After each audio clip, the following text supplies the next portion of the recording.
இந்திய யூனியன் முஸ்லீம் லீக் கட்சியின் 75ஆம் ஆண்டு பவள விழாவினை முன்னிட்டு ஆல் இந்தியா கேரளா முஸ்லீம் கல்ச்சுரல் சென்ட்ரல் சார்பாக ஒரே மேடையில் இந்து, இஸ்லாமிய, கிறிஸ்தவ மத மணமக்களுக்கு திருமணம் நடைபெற்றது. நடைமுறை வழக்கப்படி அவரவர் மத வழக்கத்தில் திருமணம் நடைபெற்றது. தங்கம் 10 கிராம், கட்டில், மெத்தை, பாத்திரங்கள், மளிகை பொருட்கள் சீர்வரிசையாக தரப்பட்டது. வறுமை, ஏழை எளிய பெண்களுக்கு உதவும் வகையில் நடைபெற்ற திருமண நிகழ்ச்சி. கேரள செண்டை மேளம் முழங்க மணமக்களுக்கு உற்சாக வரவேற்பு அளிக்கப்பட்டது.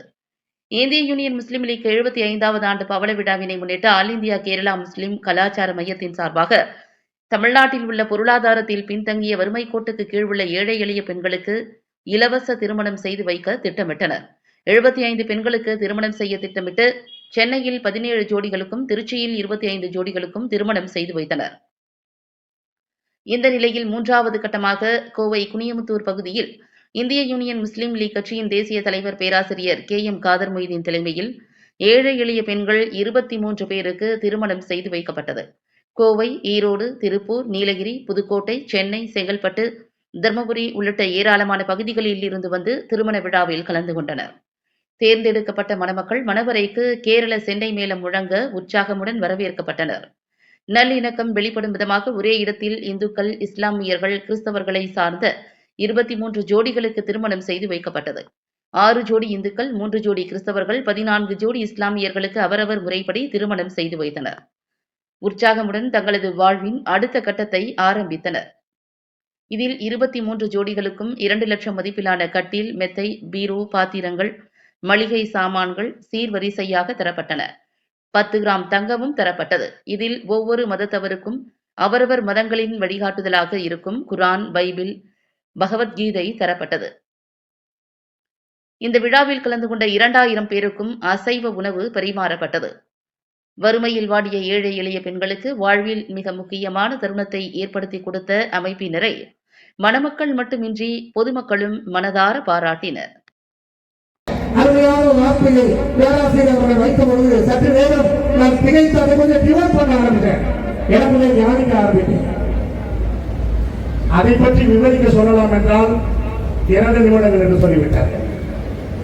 எனக்கு ஒரு சந்தர்ப்பம் கிடைக்குமானால் வேறொரு முறை மண்ணானது பயிரை வளர்க்கும் என்றும் பெண்ணானவள் உயிரை வளர்ப்பார் என்பதற்கான சான்றை இன்சா அல்லாஹ் என்றால் கர்த்தருக்கு சித்தமானால் என்று அர்த்தம். நான் ஒரு மேடையில பேசும்போது இன்சா அல்லாஹ் என்று சொல்லி ஆரம்பித்தேன்.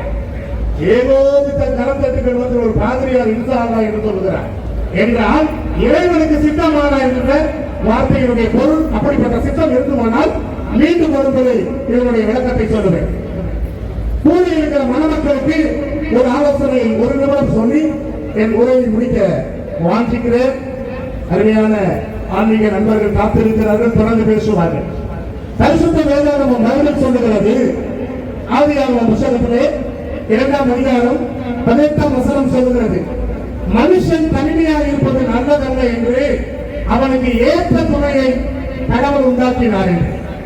KMCC மூலமாக இங்கு கூடியிருக்கிற இந்த மணவாளர்களுக்கு இந்த மணவாட்டிகள் ஏற்ற துணையாக இருந்து தன் வாழ்நாளெல்லாம் இந்த KMCC செய்து வைத்த திருமணத்தினால் இவர்கள் சந்ததியாக வாழ்ந்து செலுத்திருக்கிறார் என்று பின்வருந்த வரலாறு சொல்லும் அளவிற்கு இவர்கள் வாழ்க்கை ஆசீர்வாதமாய் இருக்க வேண்டும் என்று சொல்லி வாழ்த்தி இறை வேதம் சொல்லுகிறது, நீங்கள் ஒருவரை ஒருவர் உண்மையாய் நேசிக்க வேண்டும், ஒருவருக்கு ஒருவர் விட்டுக் கொடுத்து வாழ வேண்டும், ஒருவரில் ஒருவர் கலந்து அன்பை பரிமாறி உனக்குண்டான சொத்துக்களினாலும் உனக்குண்டான நன்மையினாலும் உனக்குண்டான ஆசீர்வாதங்களினாலும் ஒருவரோடு ஒருவர் நல்ல ஷேரிங் பகிர்ந்து உங்கள் வாழ்க்கையை நடத்த வேண்டும் என்று என் மனதார உங்களை ஆசீர்வதித்து இந்த வாய்ப்பிற்கு நன்றி கூறி விடைபெறுகிறேன். நன்றி, வணக்கம்.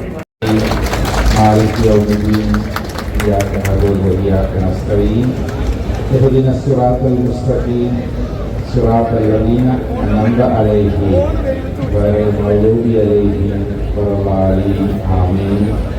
Our Father in heaven, hallowed be your name.